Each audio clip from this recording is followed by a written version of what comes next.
God always has a way when he wants to level you up. He always causes for you to have a season of separation. This is why sometimes loneliness causes for us to miss out on the surgical operation that God is actually trying to do in your life. You keep on crying out, I'm so alone. God's like, you're not alone, you're separated. The word holy means to be separate. You're separated for two reasons.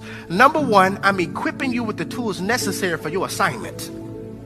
And if you could stop looking at what they have and what they're doing, and if you could just focus on what I'm trying to do in your life, if you could just allow me to be your master physician for this season, I'm trying to give you the health that you need for your assignment. God separates because he equips us for our assignment. And number two, God separates us so that he can make us unrecognizable to the people who only knew us by our wound.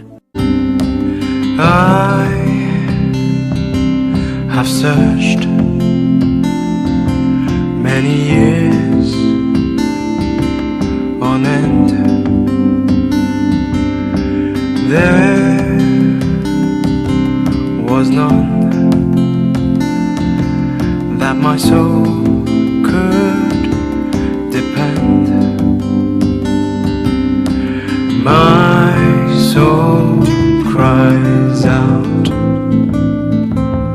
for your presence in here. This very hour, for your presence in here.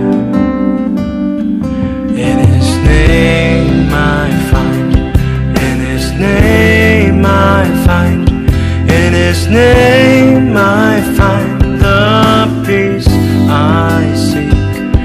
In his name I find, in his name I find, in his name